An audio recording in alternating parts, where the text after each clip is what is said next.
Good evening and welcome to Community at Coast. So glad that you are here joining us once again as we study God's Word together and dive into the Scriptures. I want to let you know that this is week 52 of the life of Christ. So we've been studying the life of Christ for about a year or so. We started last fall in September and with some worship nights in between and some other stuff going on that we've had and some breaks for holidays and stuff. We've been studying the life of Christ for a year. So I want to congratulate you and say good job. We have been consistent. We've been growing. We've been diving into God's Word on a weekly basis, and we're studying, just continuing to study and see how God wants to shape us and change us. As always, if you have any questions from today's study, I want to encourage you to make sure that you send them in to us for Upstream. You can text them in at 949-301-7300. And as always, Upstream comes out on Thursdays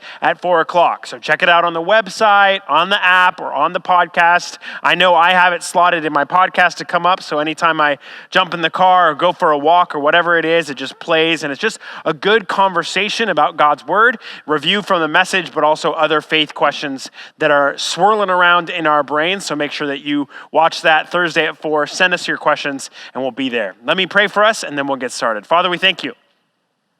We thank you, God, for the year of study that we've put in. Lord, plus some worship nights and some breaks here and there. God, we want to come and meet with you. And Father, we want to continue to do that. We want to continue to learn and grow, Father, as it says in your word, that we might transform from one degree of glory to another. So, Father, tonight I pray that as we read your word, as we hear the scriptures, as we engage in conversation, maybe on our own, in our own devotional time and journal time with you, but Lord, also in our discussion groups. Father, would you help us? Would you help us learn and figure out how we might invest in others? Lord, how we might be more and more like your Son and follow his ways. And ultimately, Lord, would you help us consider the ways that we might engage our world? Father, we thank you and praise you for who you are. And it's in your Son's name we pray.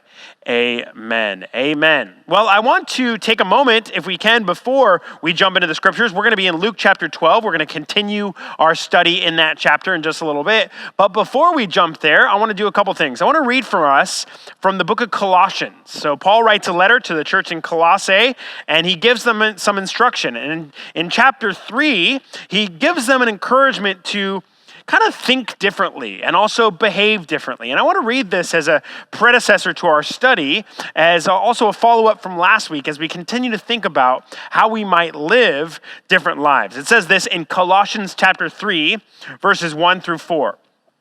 If you then were raised with Christ, seek those things which are above, where Christ is, sitting at the right hand of God. Set your mind on the things above, not on the things of earth.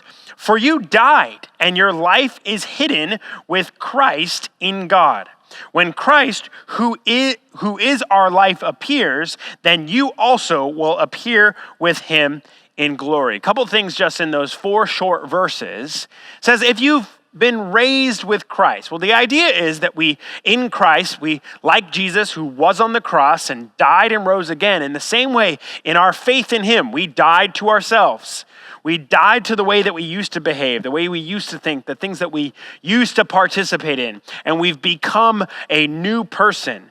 It says in the book of Corinthians, for anyone who is in Christ is a new creation. The old is gone and the new has come. And he's speaking to that a little bit in the sense that we've died to our old self and we've risen again in Christ. And then he says this, set your minds on the things above, not on the things of earth. And we heard that last week in our study as we talked about building up treasure and being prepared for persecution and so many different things, laying up treasure in heaven and being prepared for persecution and so many different things that are related to that. But I want to just drill into that for a second because I think it's really important. I don't know if we realize how much the beliefs that we have in our mind affect our actions.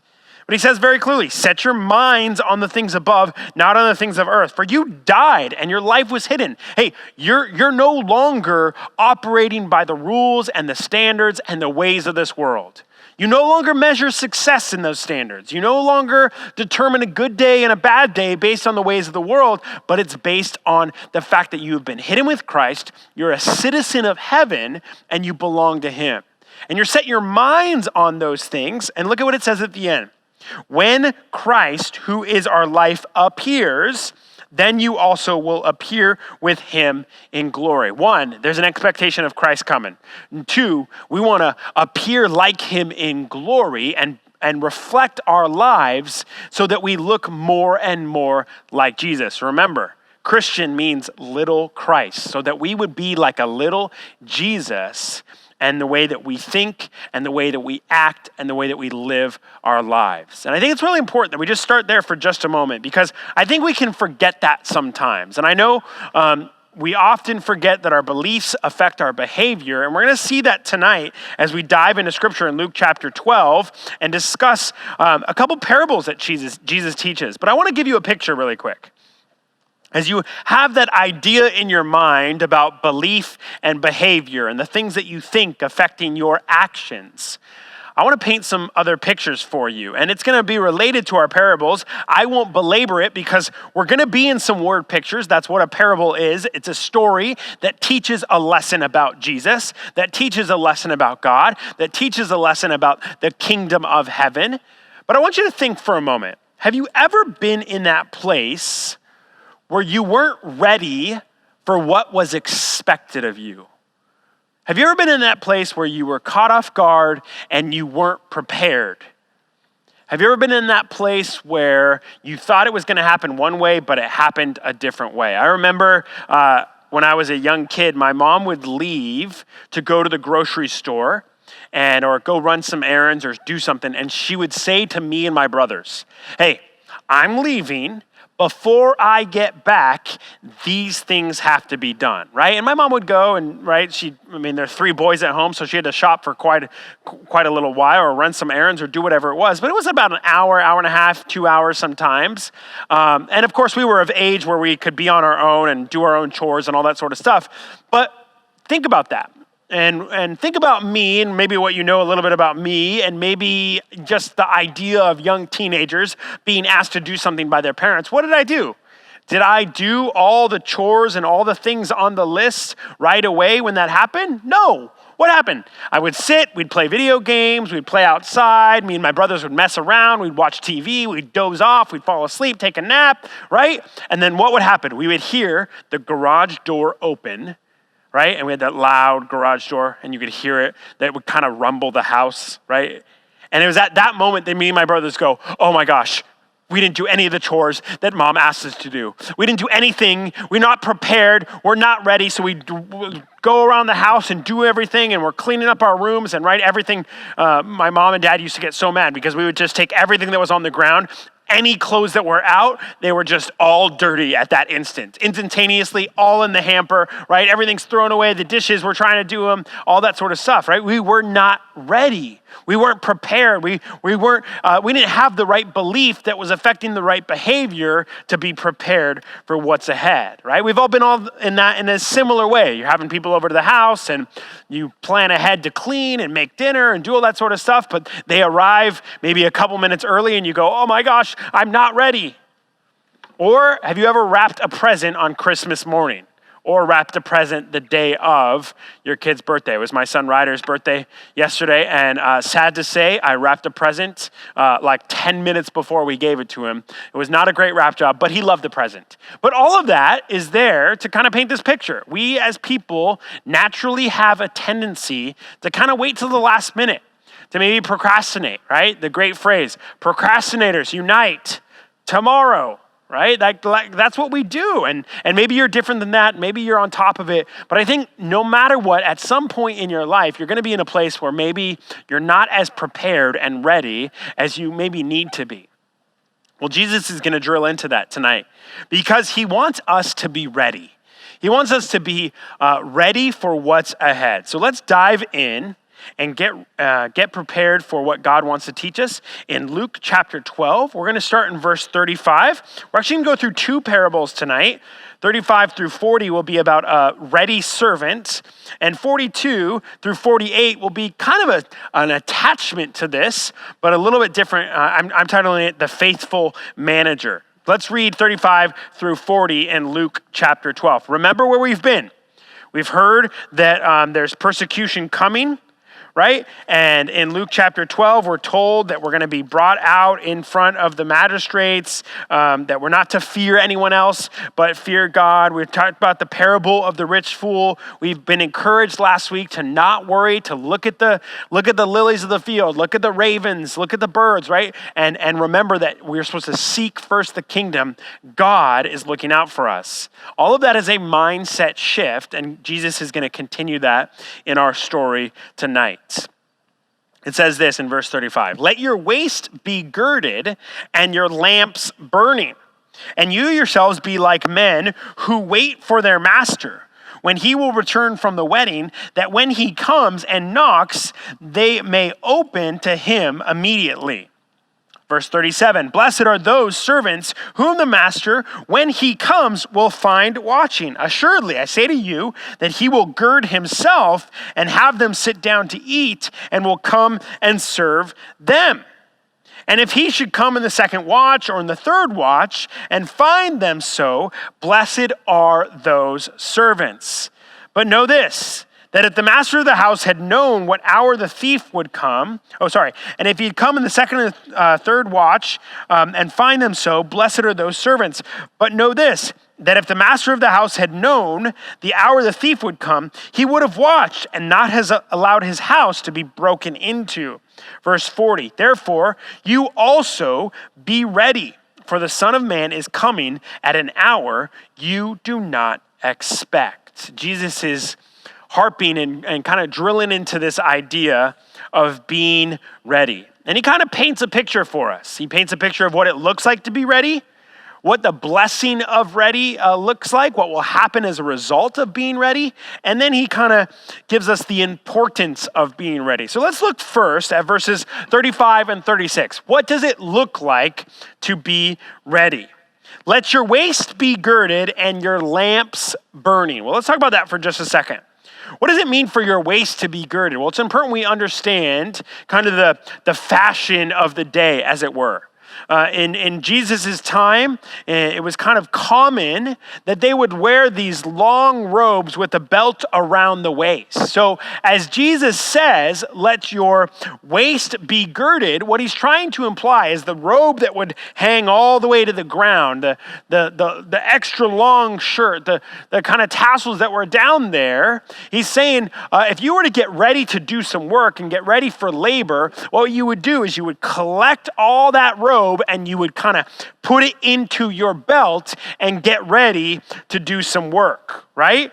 It would be your mindset to say there's work just around the corner. It's like when I do work on Fridays and Saturdays, kind of do work around the house at my house. I'm in the garden, I'm in the attic, I'm in the garage. I'm not wearing my Sunday best. I'm wearing a pair of crummy shorts and a shirt. I don't care if I get all tattered up. I am ready for work. When I go out there in my Sunday best, I'm kind of, right, don't want to ruin anything, don't want to get anything on my t-shirt, don't want to get anything on my nice pants, anything like that. So Jesus is saying, if you're going to be ready, this is what it looks like. It looks like to have not only a mindset of readiness, but to have affected your behavior enough that you're ready to do some actual work. And I was thinking about this. Think about that picture of kind of this idea of clothing and how it affects our actions. And the Lord took me to Hebrews chapter 12, verses 1 through 3. So turn there with me because I think it's an important concept as we talk about kind of girding our waist and getting ready for labor, getting ready for some work to be done. It says this in the book of Hebrews chapter 12, verse 1. Sorry, I'm trying to find it here in my Bible. Hebrews is in the general epistles. So go back near the end, right before the book of James. It says this. in Hebrews chapter 12, verse 1. Therefore, we also, since we are surrounded by so great a cloud of witnesses, let us lay aside every weight and sin which so easily ensnares us, and let us run with endurance the race that is set before us, looking unto Jesus, the author and finisher of our faith, who for the joy set before him endured the cross, despising the shame, and has sat down at the right hand of the throne of God. And I love verse 3. We often stop there, but I want to read verse 3. For consider him who endured such hostility from sinners against himself, lest you become weary and discouraged in your souls. The idea is to be ready for what's ahead. And you're girding your waist, you're bringing up that robe, you're tucking it into your belt, you're getting ready for some sort of work. But I think we got to do that picture also in tandem with what is being said here in Hebrews chapter 12, verse 1. We're going to run a race. We're going to run the race that's set before us. But look, it said, let us lay aside every weight and the sin which so easily ensnares. Let us run with endurance the race that is set before us.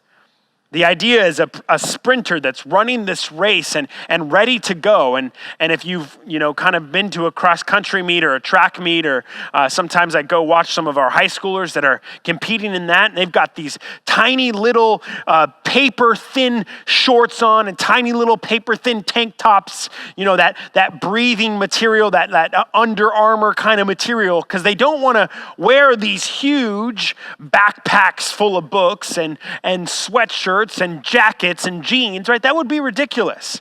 They get rid of all that stuff, kind of like we get rid of our sin. We lay aside every weight so that we might run the race before us. So as we think about girding our waist, I also want you to think about not just the mindset of being ready for the work that's there as we wait for Jesus' return, but maybe you need to consider the other side of that.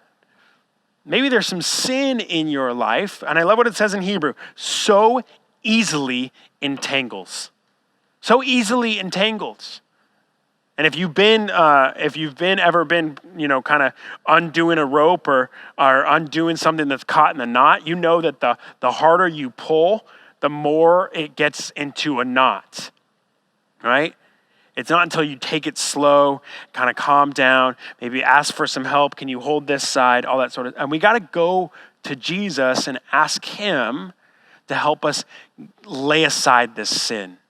Because the more we try and fight against it, the more we try and handle it ourselves, the more wrapped up we're going to be.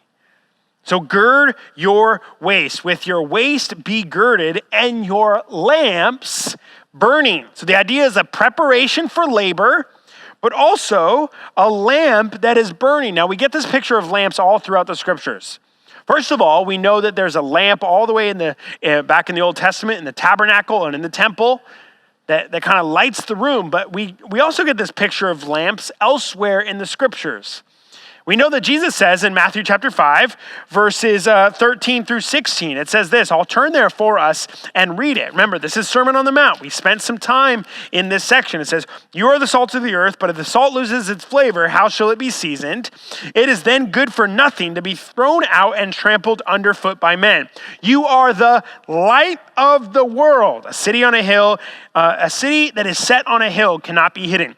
Nor do you light a lamp and put it under a basket, but on a lampstand, and it gives light to all who are in the house. Let your light so shine before men so that you may see your good works and glorify your Father in heaven. Well, let's think about that picture for just a moment. Partly, Jesus wants us to be prepared and be ready, because the lamp is kind of indicating if we were able to see kind of some stuff around the house in preparation for what needs to be done, the work that needs to be done, but also in preparation for the master that eventually would return. But even more than that, I think there's a call for us to be the light. To be the light that Jesus has asked us to be all the way back in the Sermon on the Mount, all the way back in his great sermon in which he defines our role for us, that we're to go out and shine before men so that others might see. And here's the thing about lamps. Jesus will tell another parable in Matthew chapter 25. And we find out in the Old Testament that there's essentials for a lamp. And the essentials for the lamp are the oil that it burns. We miss this idea because we don't really operate in this context, right? The way I get around in my house at nighttime is I flip up my phone, turn on my flashlight, and I'm walking around my house, right? But if you've been camping before, you know the only source of light is that lantern you have. Or in this day and age, it would be a lamp that was had a wick that went down to some oil, and that was what was providing the fuel for that light to burn. Jesus will tell a parable about 10 virgins. Some of them will be foolish. Some of them will be wicked or unwise, right? Some of them will be wise, in which 5 of them were ready and they were waiting for the bridegroom that was coming, for the celebration that was before them. And they were ready because not only did they have their lamp, but they had the oil. They were prepared. They were ready. It says in the parable, you can read it later, Matthew chapter 25, but it says later that the 5 that were not prepared, they went back to go get oil, and while they were getting oil, the bridegroom came, got the 5 that were there that had their lamps and their oil, and they went into the house and they celebrated and the door was shut. The picture is, of course, a preparation, a readiness for what's to come. To being ready. And I just want us to consider for just a moment, not only the practicalness of the lamp and what it provides for us, but the spiritual implication in which we are to be shining our light before men, in which we're to be doing good works so that others might see, so that they would recognize our God, our Father in heaven. Remember, we kind of get this negative context around doing good works. But remember, it's the motive in which you do good works. If you want to do good works just to be seen by others, Jesus would say, there's your reward. Just that. Only that. But he would also say in that same passage that we just read, let your light shine before men so that others might see your good works and glorify your God, your Father who is in heaven. So we're to be shining our light. We're to be bringing light to the world, helping people see the path that leads them back to God. But it also requires that we have some oil, that there would be something there to burn. And I don't know what it is for you, but I want to encourage you that you got to be spending time in God's word, spending time in prayer, spending time with the Lord in whichever way you see fit, whether it's listening to Upstream, doing this study and having conversation, coming on Sundays, watching 1038, just letting the Bible app read God's word for you, whatever it may be, going on a walk with Jesus. You need some fuel to light your lamp, to allow it to go be burning, to continue to be burning, and be showing light to everyone around you. Let's go on in the scriptures. And it says, and you yourselves be like men who wait for their master, when he will turn from the wedding, that when he comes and knocks, they may be open to him immediately. Look at what Jesus is doing. He's giving some very practicals. He's trying to get to a mindset of readiness. It's a mindset of readiness, but it's also a practical implication. Right? So there's a belief and a mindset of readiness that affects a behavior. So they're waiting, and as soon as he knocks on the door, immediately they're ready to open the door. I think about my kids. Whenever we tell them someone's coming over for dinner, right? Hey, this family's coming over. Oh, those are my friends. I get to play with them. I get to hang out with them. I get to be ready, right? What do? Well, we sit kind of on our couch and we kind of hang out. Maybe we're playing Guess Who or Old Maid or watching a TV show, whatever it may be, we're waiting. And as soon as knock, knock, knock, knock, knock, what do? They get up and they run to the door and they open the door. And then they often open the door, they go, ah, right? And it's like they're friends and they run away, whatever. But the idea is that they're waiting and they're ready as soon as it happens. The picture here, we find out in verse 40, right? Therefore, you also be ready, for the Son of Man is coming at an hour you do not expect. Jesus is predicting his second coming, right? Remember, this is middle of the book of Luke, right? He's still with the disciples. He's still walking with them, but he's looking forward to the future saying, hey, I'm going to go to the cross. I'm going to die on the cross. I'm going to go to the tomb. On the third day, I'm going to be resurrected. I'm going to walk around with you for about 40 days. On day 50, you're going to get the Holy Spirit. And someday in the future, I'm going to return. I'm going to come back. The word is parousia. It's the Greek word which means presence. I'm going to return and be present with you. This will be my second coming. And Luke's capturing this and writing this, not only capturing Jesus' words, but giving an encouragement to the people that are reading his book, saying, be ready. Don't get lazy. Don't get apathetic. Pull up your garment, gird your waist, let your lamp burn, be a shining light. Have a mindset, a belief of readiness that affects a behavior so that you might be prepared for when Jesus comes. Look at what the blessing of being ready looks like. Verse 37, blessed are those, Jesus gives another beatitude there, here all the way back in the book of Luke. Blessed are those servants whom the master, so the owner of the house, the guy that's in charge, when he comes, will find watching. Assuredly, check this out, I say to you that he will gird himself and have them sit down to eat and will come and serve them. So look at what happens. Jesus makes this ridiculous role reversal because he's trying to prove a point. The master of the house, and we know by just the understanding of this passage, the picture is Jesus, right?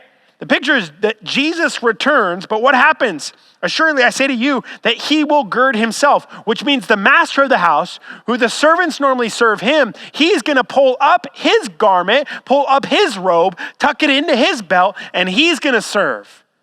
What else? That he will sit down with them to eat and will come and serve them.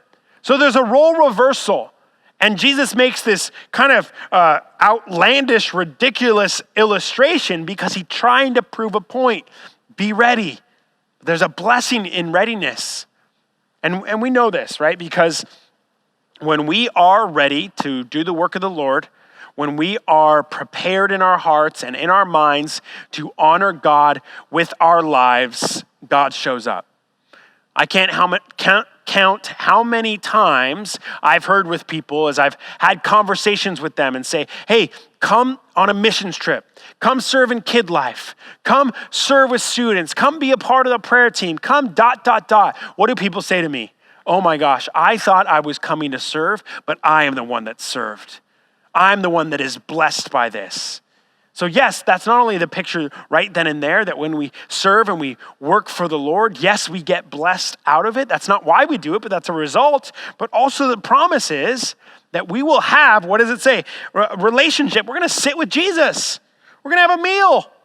And we're going to be together. And we're going to be blessed by him in the way that he serves us. And look at what he does. He says, this is what readiness looks like. Here is the blessing of it. And then he gives us a couple more illustrations of why we need to be ready. Look at what he does, verse 39. But know this, that if the master of the house had made known what hour the thief would come, sorry, I skipped ahead, I apologize. Look at verse 38. And if he should come in the second watch or come in the third watch and find them, so blessed are those servants. So he gives this illustration. He's trying to imply and help us understand that the time is unknown. It's unknown because there was different watches of the night, right? The Romans actually had 4 watches of the night, and the Jews had 3 different watches of the night. Needless to say, whether it was 9 to 12 or 12 to 3, if it was the Roman standards, or if it was 10 to 2 and 2 to 6, at some point, the master's returning in the middle of the night, and we don't know when. Right? Not only is it the middle of the night, but it's either the second or the third watch. So it's unknown. And the idea is that we're to be ready, be prepared. But look at what else he says. But know this, that if the master of the house had known what hour the thief would come, he would have watched and not allowed his house to be broken into. He's referencing back to the idea of store up for yourselves treasure in heavens, where it's not decayed by moths or broken into or stolen, right? There's some language there. But the master of the house is the one who's in charge, and a thief comes in the middle of the night. Now here's what's happening. We interpret that in thief and go, oh, that's bad. But check this out. Many times throughout the scriptures, Jesus' second coming is referred to as a thief in the night. And the implication is the stealthy thief that comes, it's unknown to the person, in this case, the master of the house.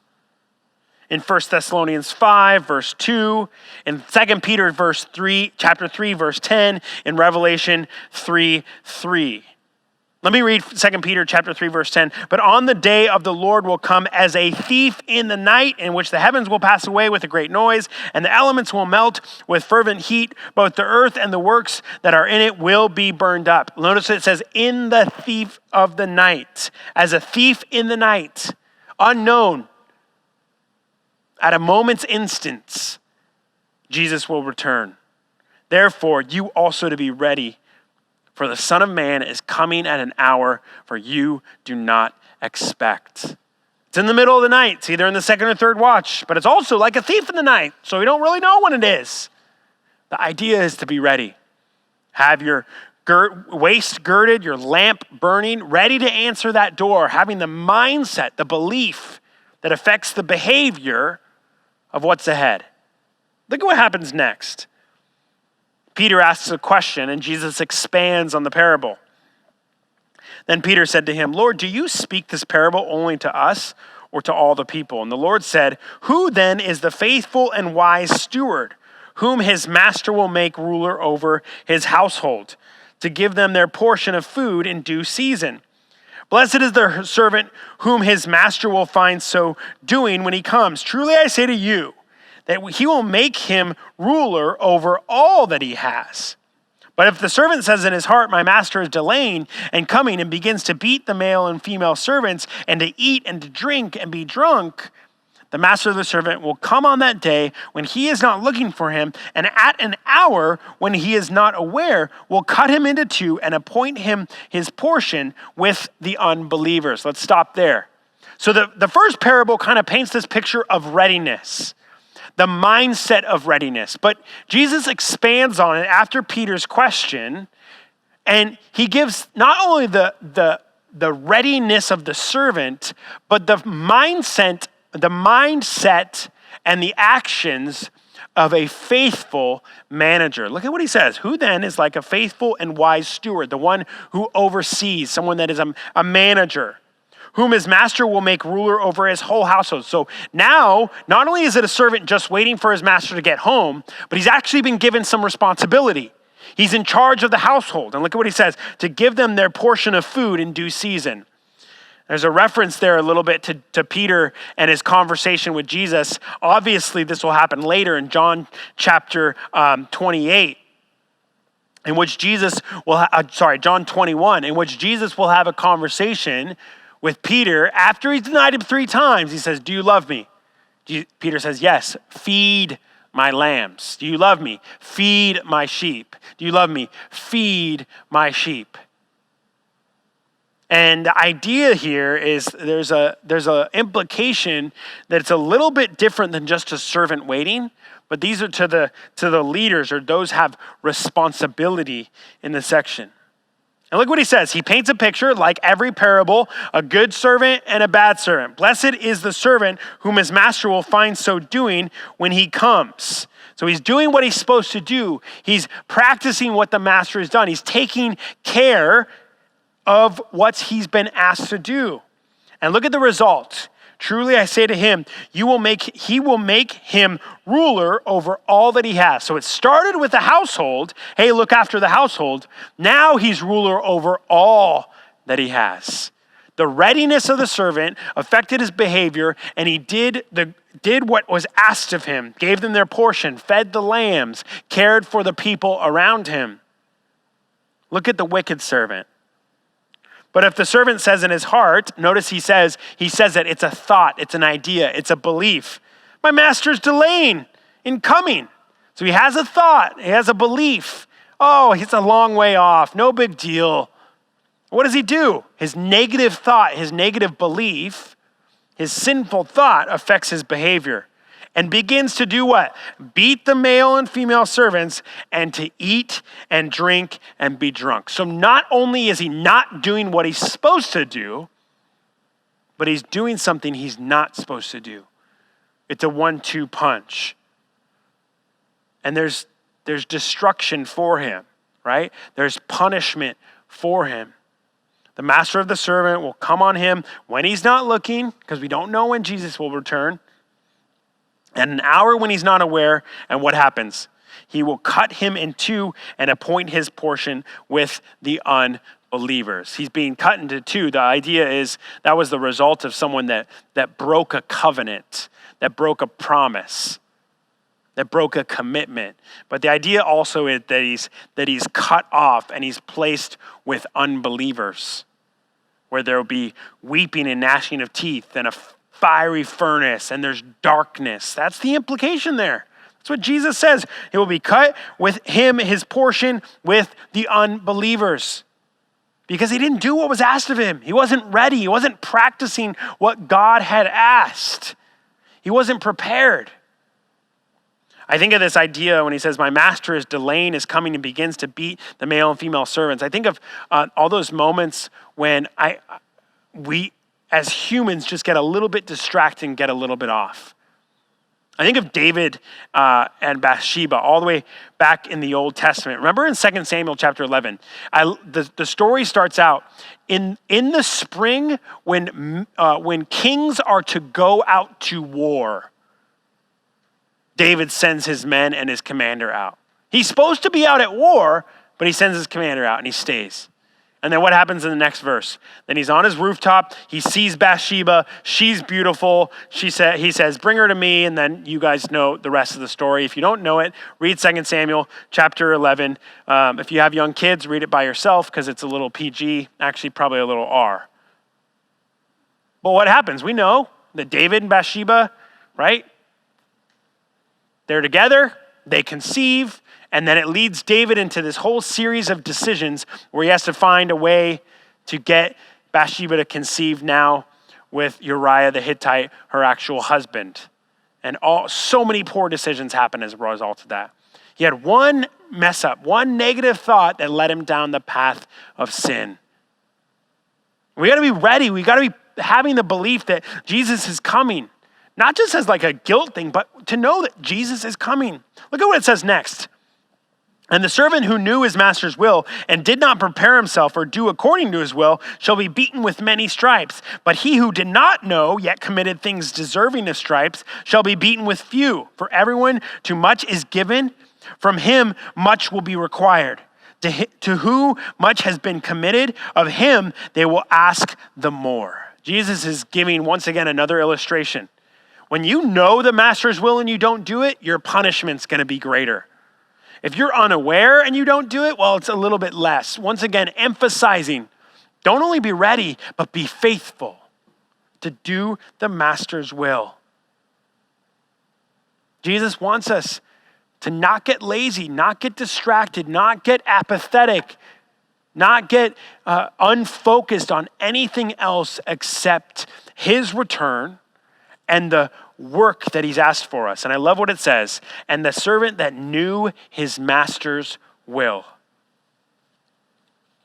Well, think about that for a second, because you know the master's will. You know Jesus' will.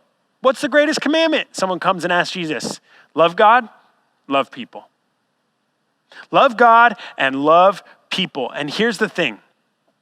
The parable is a parable that the servant is put in charge of his household. He's asked to manage his household. And here's what I would propose to you today. That you have been asked to manage something. You've been asked to manage something. Here's what you've been asked to manage. The job you've been given and the people that you interact with at that job. You've been asked to manage your house and the fact that God has granted you a house, whether you're renting it or you own it and you're paying a mortgage, God has asked you to manage that house and manage it well.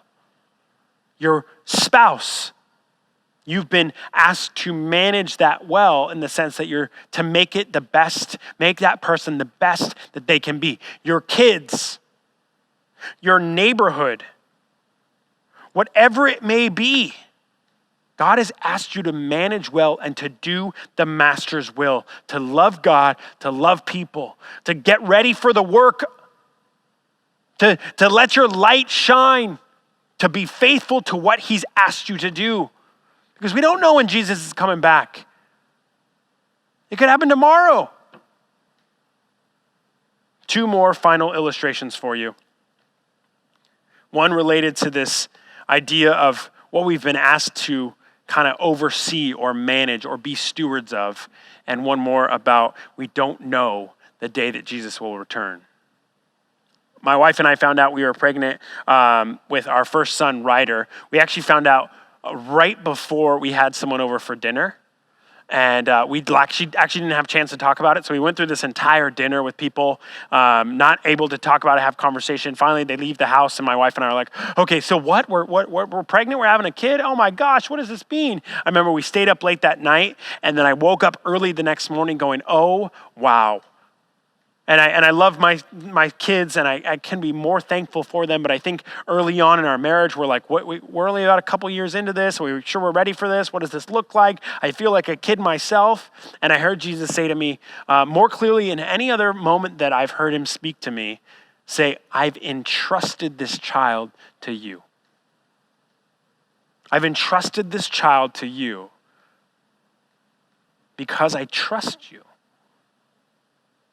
So I want you to think about that picture in which the steward, in which the servant is asked to manage the household. What has God placed in front of you that he's asked you to overlook, to oversee? And then lastly, this. When it comes to timing, it comes to doing the work that we've been asked to do, to preach the gospel, to make disciples, to be a light, to be salt, we don't know when Jesus will return. We don't know what that'll look like.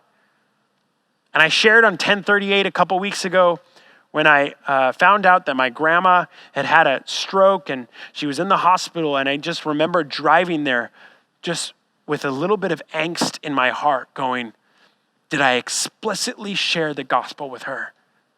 Did I share the truth? And I stood beside her hospital bed, not knowing if she could hear us or not, and I shared it then, but I don't know. And I say that not to tell a sad story, but to encourage all of us. We don't know when Jesus is coming. Don't get distracted. Don't get unfocused. Don't get lazy. Don't get apathetic. Be ready. Be faithful. Let's pray. God, we thank you. We ask, God, that you watch over us and that you guide us and lead us, Lord, as we think about how we might be ready, have the mindset of readiness, the actions of readiness, but also be faithful to your will. You've entrusted us to oversee and steward well many different things, and we ask, God, that you would guide us and lead us in that. Reveal to us, Father, how we might continue to do that. God, we thank you for this time. Ask that you guide us and lead us. Be with us now as we jump into our groups and discussion, and show us what we might do next. Father, it's in your Son's name we pray. Amen. Amen. Well, this is our chance now for Community at Coast for us to jump into life group. So if you have a life group, you know where you're going. You're going to go connect on Zoom or maybe in the back of someone's backyard or whatever it may be, right? If you don't have a life group, I want to encourage you to join a life group that we have for you. We have a Zoom room available for you, and it's a group of people that have joined this group in the last 6 months since COVID started. So you're in good company. If you want to join tonight, simply click the Connect tab, and that'll take you and take your phone or your computer to Zoom and get you connected in that group so you can have some more conversation. Love you guys. We'll see you soon, and God bless.